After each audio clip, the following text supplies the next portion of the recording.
अस्सलाम वालेकुम, आप देख रहे हैं इनसाइड पाकिस्तान। मैं हूं मोहम्मद ज़फ़ीर। मुल्क का माशी हब बुनियादी सहूलियात से महरूम। कराची पैकेज अमल दरामद कब और कैसे होगा? शहर कायद की तरक्की में सिविल सोसाइटी का किरदार कितना अहम? और कोरोना वबा से निजात की जानिब पहला बड़ा कदम। पाकिस्तान में कोरोना वैक्सीनेशन का आगाज़ हो चुका है, लेकिन एहतियात ज़रूरी है। अवाम, सियासतदान और हमारा निज़ाम कैसे बेहतर होगा? पाकिस्तान की हुकूमत और बैड गवर्नेंस क्यों और क्या 2021 माशी तरक्की और खुशहाली का साल होगा? मौजूदा हुकूमत महंगाई पर कैसे काबू पाएगी?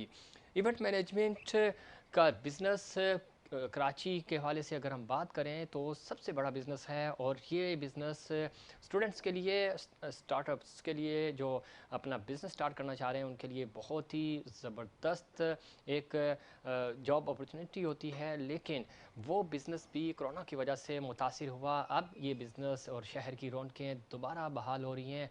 ये कितना ज़रूरी है नए आने वाले लोगों के लिए, बिज़नेस के जो स्टूडेंट्स हैं उनके लिए, और ख़ास तौर पे जो मीडिया से रिलेटेड, एडवर्टाइजमेंट से रिलेटेड स्टूडेंट्स हैं, वो इससे कितना फ़ायदा उठा सकते हैं।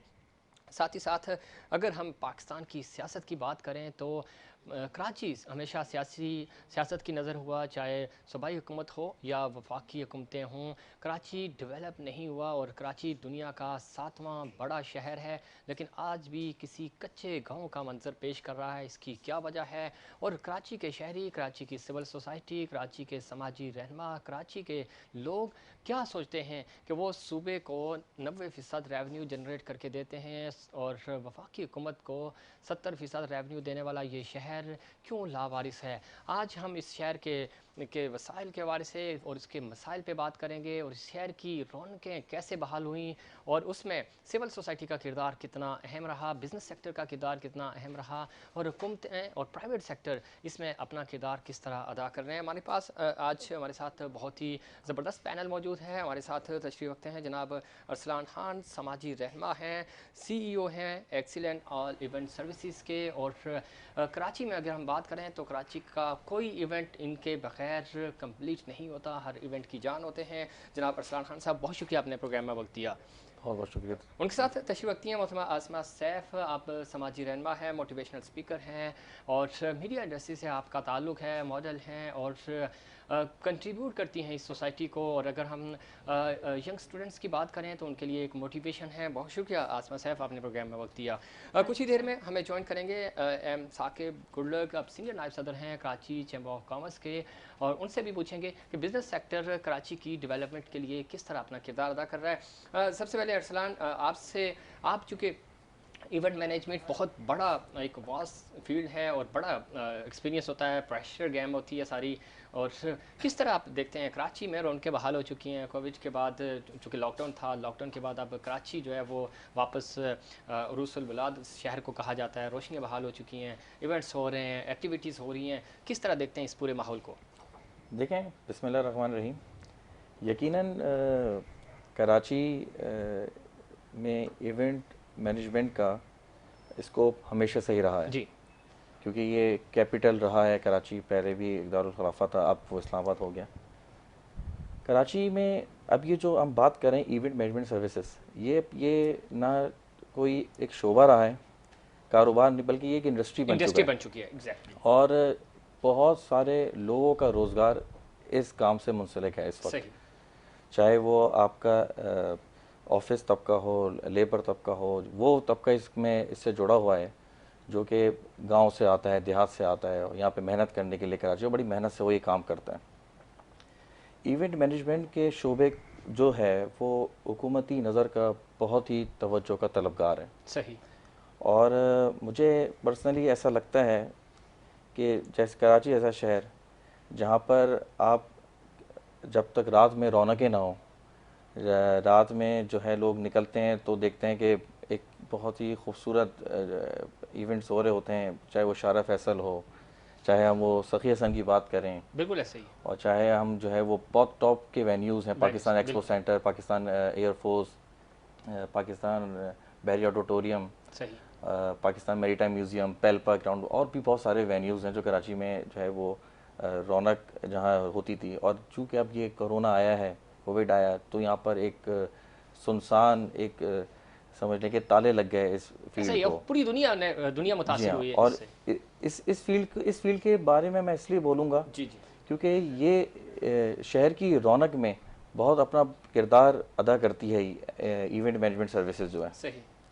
मुझे ऐसा लगता है कि हुकूमत को जो भी इसके स्टेक होल्डर्स हैं, चाहे वो प्रोफेशनल गवर्नमेंट है, चाहे वो आपकी फेडरल गवर्नमेंट है, ठीक है। उसको इस पर जो है ना एक ख़ास तवज्जो देनी चाहिए। ठीक है। और बिल्कुल ताकि अब अरसलन इस पे तवज्जो हुकूमतों को भी देनी चाहिए, लेकिन आपकी कोई ऑर्गेनाइजेशंस हैं या आपकी तरफ से कोई प्रपोजल सूबाई और वफाकी हुकूमत की तरफ गए कि आप इस इंडस्ट्री को, चूँकि अगर हम यूनिवर्सिटीज़ की बात करें, एकेडमिया की बात करें, तो वहाँ पे ये अब एक सब्जेक्ट के तौर पे देखा जा रहा है और बड़ी अपॉर्चुनिटीज़ होती हैं उन स्टूडेंट्स के लिए जो मैनेजमेंट की तरफ जा रहे हैं, जो एमबीए कर रहे हैं, उनको मैनेजमेंट करना आती है। इवेंट मैनेजमेंट अगर वो करेंगे, ये उनके लिए एक इंटर्नशिप का बायस भी होता है, फिर वो स्टार्टअप करते हैं, इससे अपना बिजनेस शुरू करते हैं। नहीं, पहले इवेंट मैनेजमेंट का इतना अच्छा, मैं आपकी तरफ आऊँगा, ठीक है, लेकिन ठीक मैं है। इसका जवाब ले लूँ। देखें ज़फ़ीर, इवेंट मैनेजमेंट सर्विसेज मैंने पहले ही आपको कहा कि ये एक काम नहीं है। इसके सही। अंदर फ्लोरल वर्क है, इसके अंदर कैटर्स हैं, इसके अंदर डेकोरेटर्स हैं, इस पर लाइटिंग वर्क है, सही। इसके अंदर पैनल्स और भी बहुत सारी चीज़ें इसमें आती हैं। तो प्रोडक्शन हाउसेस पूरे ठीक। इन्वॉल्व हो जाते हैं इसमें, कास्टिंग और बहुत बहुत सारे इसके अंदर काम हो रहा होता है। पाकिस्तान की बात की जाए और उस पर कराची की बात की जाए, कराची में जो इवेंट्स होते हैं वो एशिया के सबसे बड़े इवेंट्स होते हैं, बिल्कुल। जो पाकिस्तान एक्सपो में होते हैं, चाहे वो असली की नुमाइश आइडियाज़ हो, हों, आइडियाज़ 2000 जो के नाम से लॉन्च हुआ था, चाहे वो हेल्थ एशिया हो, माई कराची को। चाहे वो माई कराची ओएसिस ऑफ सही। हार्मनी, और मैं खुद माई कराची ओएसिस ऑफ हार्मनी का ऑफिशियल ऑर्गेनाइजर रहा हूँ 2013 में। सही। तो मैंने बड़े करीब से देखे हैं वो काम कि आपके इवेंट्स पे फॉरनर्स जो है सही। वो आया हुआ होता है, इंडोनेशियन पैनल हो, चाहे वो कोरिया हो, चाहे वो यूएसए, यूके, ये सब ठीक। माशाल्लाह आते हैं, तो बहुत एक अच्छा बनता अच्छा है। माहौल बनता है, इसमें कुछ नहीं है। आसमा सैफ, आप किस तरह देखती हैं, ख़ास तौर पे जब हम आज के नौजवान की बात करते हैं और थोड़ा सा चीज़ें आसान हो गई हैं, क्योंकि डिजिटल मीडिया ने एक्सेस दे दिया है। अब हर कोई टिकटॉक स्टार भी बन रहा है, वो डिजिटल पे उसके फेसबुक हो, ट्विटर हो, इंस्टा हो, ख़ास तौर पे इंस्टा पे बहुत ज़्यादा फ़ैन फॉलोइंग होती है। हर शख्स अपने आप में एक स्टार बना हुआ है। ये तो एक प्लस पॉइंट रहा है उन लोगों के लिए जो जिनको चांस नहीं मिलते थे, लेकिन आप जैसे जो प्रोफेशनल लोग हैं, जो ऑलरेडी इस फील्ड से वाबस्ता हैं, प्रोडक्शन जानते हैं, मॉडलिंग करना जानते हैं, तो आपके लिए कितना मुश्किल हुआ ये, ख़ास तौर पे हम कोरोना की बात करें और इस फेज़ से आप खुद गुजरी हैं, तो ये एक्सपीरियंस शेयर करें हमारे नाज़रीन के लिए भी और ख़ास तौर पे स्टूडेंट्स के लिए। मैं खुद इस कोविड से गुजरी हूँ और मैंने बड़ी एहतियात की थी। सोचा था कि नहीं भाई मुझे कोरोना नहीं होगा, और मैं हर चीज़ को बड़ा सैनिटाइज़र यूज़ कर रही हूँ, लेकिन अब वो चीज़ जो होने वाली होती है वो हो जाती है। अब सोशल मीडिया ने ये किया कि हम घर बैठे बैठे भी, जैसे लॉकडाउन था, कुछ जी। चीज़ें नहीं चल रही थी, लेकिन सही। सोशल मीडिया एक अहम किरदार अदा कर रहा था इस फेस पे कि हम सोशल टिकटॉक के ज़रिए, इंस्टा के ज़रिए या यूट्यूब के ज़रिए हम अपनी बात फिर भी पहुंचा पा रहे थे। ठीक, मतलब बिल्कुल। जैसे कि अगर हम शूटिंग पे नहीं जा पा रहे हैं सही। तो हम ऑनलाइन मतलब कोई यूट्यूब चैनल बना लिया, उस पर हमने अपना कोई कुकिंग शो कर लिया, सही। या हमने कोई ऐसी चीज़ पे बात कर ली, जैसे कि कोई भी आप एक्सेट्रा कोई भी चीज़ दे रहे हैं, हम उस पर बात करके और हम अपना टाइम इस तरह निकाल सकते थे। हम इस तरह हम अर्निंग भी कर रहे थे। सही। बहुत सारे टिकटॉकर हैं जिन्होंने अर्निंग की ये कोरोना के लॉकडाउन में, इंस्टा ने भी की और यूट्यूब चैनल वालों ने भी की। तो ये काफ़ी अच्छा रहा इस सिलसिले में। ऐसा नहीं है कि ठीक। बिल्कुल भी नहीं बंद होके रह गए, लेकिन हाँ एक हमें एक्टिविटी मिल गई, एक नई एक्टिविटी मिल गई। और यही वो खूबसूरती है डिजिटल मीडिया की कि सोशल पहले मीडिया की। सोशल मीडिया खासतौर पे उसमें उसकी खूबसूरती यही है कि वो आपको थोड़ा सा अपडेट रखता है और आपको भी अपडेट होना पड़ता है, लाज़मी सी बात है। अच्छा, अगर हम बात क्योंकि पहले तो सिर्फ हम टीवी देख रहे थे, अब यूट्यूब चैनल आ गए, तो यूट्यूब चैनल की वजह से हमें काफ़ी अवेयरनेस आ गई है कि हम अपना पैगाम आवाम तक पहुंचा सकते हैं। ठीक।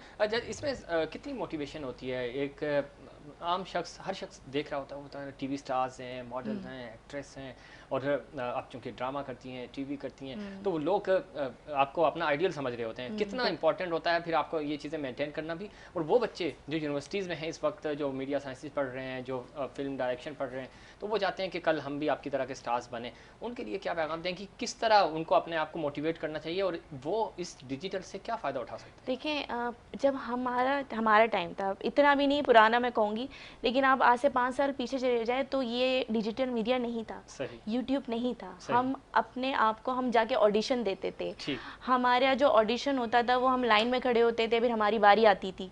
लेकिन अब एक चीज़ अच्छी ये हुई है कि यूट्यूब चैनल आ गया। मैं बार बार आपको कह रही हूँ कि यूट्यूब चैनल की वजह से हम एक अच्छे तरीके से अपने आप को पेश कर सकते हैं सामने, क्योंकि बहुत सारे चैनल, बहुत सारे प्रोड्यूसर, डायरेक्टर या प्रोडक्शन हाउस ऐसे हैं कि यूट्यूब से लोगों को उठा रहे हैं, टिकटॉकर से लोगों को उठा रहे हैं, इंस्टा से लोगों को उठा के टीवी ड्रामों में लेके आ रहे हैं। बिल्कुल ऐसे। हम लोगों को तो लाइन में लगना पड़ता था, ऑडिशन देने पड़ते थे, बारी आती थी, लेकिन अब यूट्यूब ने और इंस्टा ने और टिकटॉकर ने ये काम आसान कर दिया। ठीक है अरसलान, किस तरह देखते हैं अगर हम कराची पैकेज की बात करें, कराची की बात करें, कराची की खूबसूरती गो के इवेंट की वजह से तो हो रही है। यहाँ PSL हुआ, लोगों ने वार्म वेलकम किया उस इवेंट को जब पहला PSL हुआ, फिर अब क्रिकेट आहिस्ता आहिस्ता वापस आई है, रौनकें बहाल हुई हैं। कोरोना ने थोड़ा सा डिस्टर्ब किया, लेकिन अब दोबारा हम देख रहे हैं कि एक्टिविटीज़ हो रही हैं।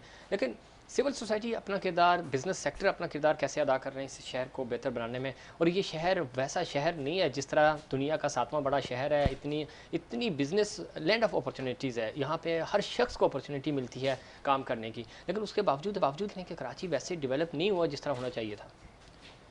देखिए ज़फ़ीर, अगर बात करें कराची पैकेज की, तो कराची पैकेज में जब तक इस शहर के, इस सूबे के स्टेक होल्डर्स एक साथ एक टेबल पर, एक पेज पर नहीं बैठेंगे, सही, तो ये जो है वो सॉल्व नहीं हो सकता। बात आती है फ़ंड्स की हमेशा। अगर आप पूछ जाएँ प्रोविंशियल के पास, तो कहती है कि फेडरल से हमको फ़ंड नहीं मिला। फेडरल ये कहती है कि हम जो है वो फ़ंड जो है वो देंगे नहीं, हम खुद देखेंगे, तो वो बात वहीं पे रुक जाती है। ठीक हो गया। अगर प्रोविंशियल गवर्नमेंट जो है वो काम करे, उसको फॉलोअप लिया जाए, उसको मॉनिटर किया जाए, ये ब्लेम गेम नहीं तो ये चलता रहेगा। सही, कि वो नहीं कर रहे हैं, उनका काम था, ये उनका काम था। तो पहले तो इस पर जो है ना बैठकर फेडरल को चाहिए, खान साहब की गवर्नमेंट है, उनसे लोगों को बहुत उम्मीद है, उनको चाहिए कि बैठकर यहाँ पर इसको बात करें और कराची को उसका पैकेज पर जो है, कराची के पैकेज पर फ़ौरन अमल दरामद किया जाए, क्योंकि फिर ये अभी आपके रमज़ान आ रहे हैं, फिर बारिशों का सिलसिला शुरू हो जाएगा, फिर वही सेवरेज और वो वाटर और फिर ट्रांसपोर्ट, फिर एक जो है वो सही। अच्छा अरसलान, क्या वजह है कि हमारे कोऑर्डिनेशन की कमी है सबसे ज़्यादा? वफाक सिंध से नहीं बात कर रहा, सिंध वफाक से नहीं बात करना चाह रहा। अच्छा, जो हमारी बिज़नेस कम्युनिटी है उनकी अलग अलग लॉबीज़ हैं, ग्रुप्स हैं, ये सारी चीज़ें बनकर मसाइल फिर कराची के लिए पैदा हो रहे हैं। आपको सफ़र करना पड़ रहा है, इनको करना पड़ रहा है, मुझे सफ़र करना पड़ रहा है, तो ये सबको, इन पूरे कराची वालों को करना पड़ रहा है। तो देखिए स्टेक पे तो कराची लगा हुआ है ना, कराची के शहरी लगे हुए हैं, और यही शहरी हैं जो कराची के लिए काम करते हैं। तो कब ये हमारे यहाँ ये मस्बत रवैया कब आएगा, हम संजीदा कब होंगे? यकीनन जिम्मेदारी बनती है उन लोगों की जो कि शहर में, सूबे में, मुल्क में एक पोजीशन पे हैं। सही, जो स्टेक होल्डर्स हैं इस शहर के। अगर हम बात करें PTI की, PTI कराची शहर से 16 सीटें, 14 या 16 सीटें, 14 MNAs हैं, 26 MPAs हैं। जी हाँ। और अगर सूबे की बात करें तो पाकिस्तान पीपल्स पार्टी की बड़ी मेजॉरिटी है। सही। तो ये दो ही इस वक्त स्टेक होल्डर्स हैं, इनका एक बनता है कि ये बैठें और सबको एक पेज पर बिठाएं, चाहे वो बिज़नेस कम्युनिटी हो, चाहे वो प्राइवेट सेक्टर हो, पब्लिक सेक्टर हो, सोशल सेक्टर हो, NGOs हो, उनको एक टेबल पर बिठा के बैठ कर एक पेज पर बात करनी चाहिए, क्योंकि कराची पे फिर वही क़यामत सुगरा का जो मंजर है ना वो पेश करेगा, वो दोबारा रिपीट ना हो। बुनियादी सहूलियात से महरूम है हमारा कराची। आप इंटरनेशनल ट्रैवल भी करती हैं, आप पाकिस्तान टूर्स भी करती हैं, आपको क्या लग रहा है कि क्यों कराची जो सबसे पढ़ा लिखा शहर है, जो सबसे मैनेज शहर है, लेकिन वही क्यों गंदा है? जैसे कि आपने बताया 7वां बड़ा शहर, 7वां बड़ा शहर है। सबसे बड़ी वजह उसकी महरूमी की है कि हमारी हुकूमत की नातवज्जगी है। ठीक, बल्दियाती निज़ाम अच्छा नहीं है। सही। और कानून की पासदारी है ही नहीं बिल्कुल भी।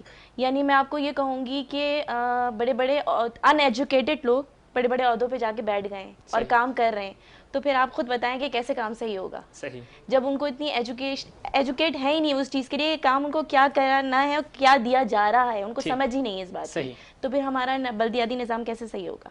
हो ही नहीं सकता ना, हो नहीं सकता। इसके लिए हमें अपना किरदार अदा करना होगा। इस पर मज़ीद बात करते हैं। हमें टेलीफोन लाइन पर ज्वाइन किया है आयशा बेला मलिक साहिबा ने। आप CEO हैं प्रोफेशनल एजुकेशन फाउंडेशन की, मोटिवेशनल स्पीकर हैं, वुमेन एम्पावरमेंट के हवाले से बात करती हैं, कोशिश करती हैं, और आप हमेशा ख़वातीन को फ्रंट लाइन पे उनको मोटिवेट करती हैं, उनके लिए काम करती हैं। बहुत शुक्रिया आपने प्रोग्राम में वक्त दिया।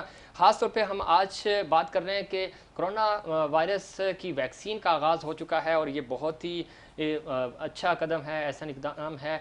लेकिन आप चूँकि मोटिवेट करती हैं यूथ को भी, ख़ास तौर पे आप मोटिवेशनल स्पीकर हैं, लोग थोड़ा सा रिलैक्स हो रहे हैं, चाहे वो कराची की बात करें हम या पूरे पाकिस्तान की बात करें कि शायद अब वैक्सीन आ चुकी है और वैक्सीन लगने में भी अभी टाइम लगेगा, लोग रिलैक्स हो रहे हैं। आप क्या पैगाम देना चाहेंगी कि अभी भी एहतियात हमें करनी है, क्योंकि इवेंट्स गो के हो रहे हैं, एक्टिविटीज़ हो रही हैं, लेकिन SOPs हमें फॉलो करने हैं, क्या कहेंगी? जी, thank you so much for inviting me Zafeer. बहुत अच्छा लगता है जब आपके प्रोग्राम में आप इनवाइट करते हैं। नाउ सी द कोविड जब नया नया आया था, और बिकॉज मेरा भी काम में ट्रैवलिंग बहुत है, फरवरी से क्लोज डाउन शुरू हुआ। फर्स्ट वीक ऑफ मार्च से हम लोगों की ट्रेनिंग, बिकॉज ट्रेनिंग मेरा प्रोफेशन है और जाना आना भी लगा रहता है, वी ऑल क्लोज डाउन। आपको वो कराची, वो लाहौर, वो इस्लामाबाद याद है, when everybody everything close down. मगर फिर लोगों ने रियलाइज़ किया कि जी जो कारोबारी ज़िंदगी है वो इंतहाई अहम है, और ये सब तरह बदलने लगी और लोग बाहर भी निकलने लगे। अब तो हम देखते हैं कि होटल्स में बैठ के खाना भी खा रहे हैं। कोविड है but still they are meeting their families, people are throwing parties outside also. और आहिस्ता आहिस्ता जैसे आपने कहा कि सब रौनक बहाल हो रही है। ज़ाती तौर पर मुझसे पूछें तो अगर SOPs का हम ख्याल रखें, I am traveling almost every 15 days since beginning of June, और अल्लाह का शुक्र है, ये अल्लाह का करम है कि अभी तक कोई ऐसा वाक़या नहीं हुआ। कुछ चीज़ें मैं आपकी ऑडियंस से शेयर करूंगी जो मैं ज़ाती तौर पे अपनाती हूँ, कि आप जब भी किसी रश की जगह पे हों तो कम से कम 2.5 से 3 फीट का आपका फासला हो। रश में जैसे हमारे यहाँ होता है कि हम अगर बस में भी जा रहे हैं या हम रेलगाड़ी में हैं या जहाज़ में हैं, लोग एकदम से गाड़ी जहाज रुका, टक टक टक टक करके भागने लगे, एक दूसरे में घुस जाते हैं। तो कोविड में you have to, everybody has to maintain a certain distance, because ये एकदम से नहीं लगता है। जहां हम कोई गलती करते हैं तो बाज़ औक़ात तो पता भी नहीं चलता कि कहाँ से लग गया। अच्छा, इसमें एक चीज़ मैं ऐड करना चाहूँगा आयशा बेला साहिबा, आप चूँकि ट्रैवल भी करती हैं और मैंने देखा कि आप कोरोना के दिनों में भी आपकी जो ऑनलाइन सेशंस भी थे और कुछ सेशन ऐसे थे जो प्रैक्टिकली आपने जाकर भी अटेंड किए, इस्लामाबाद में भी आप ट्रैवल भी करती हैं, लेकिन हमने देखा जहाज़ के अंदर SOPs बिल्कुल फॉलो नहीं होते। आप डिस्टेंस से खड़े होते हैं बोर्डिंग तक, लेकिन सीटें इतने करीब हैं कि वो फिर और पैक है जहाज़, तो SOPs पे फिर किस तरह अमल होगा? ये देखिए होता ये है कि जब आप जहाज में, जिसमें ऑलरेडी ऑक्सीजन कम होती है, जब हम बैठते हैं तो I always suggest my friends कि आप जिस दिन आपने फ्लाइट लेनी है थोड़ा सा हल्का खाना खाएं, पानी ज़्यादा पिएं, क्योंकि आपको फुल टाइम 2 मास्क पहनने चाहिए या एक पहन ले अगर आपको ऑक्सीजन ज़्यादा कम लग रही है, मगर ऑल द टाइम आपको पहनना है। ठीक है। और अगर खुदा ना करे कोई ऐसा शख्स आपके बिल्कुल साथ बैठ गया जो कि जिसको नज़ला ज़ुकाम है, तो फिर आप रिक्वेस्ट कर दें कि मेरी सीट ज़रा बदल दें, या आप अपना चेहरा दूसरी तरफ मोड़ के रखें, बिकॉज जहाज में बहुत क्लोजली आप एक दूसरे के करीब होते हैं। मैंने एक तो मैं लाइनों में किसी में घुसती नहीं हूँ, मैं आखिर में चली जाऊँ, सबसे आखिर में दोबारा बैठी रहूँगी and then I will get out, because होता क्या है कि लाइन में जब आप आ रहे हैं या बोर्डिंग कर रहे हैं तब एक दूसरे में घुसते हैं लोग, तो you have to do it calmly. और फिर जब बाहर निकल रहे हैं तो भी एहतियात से।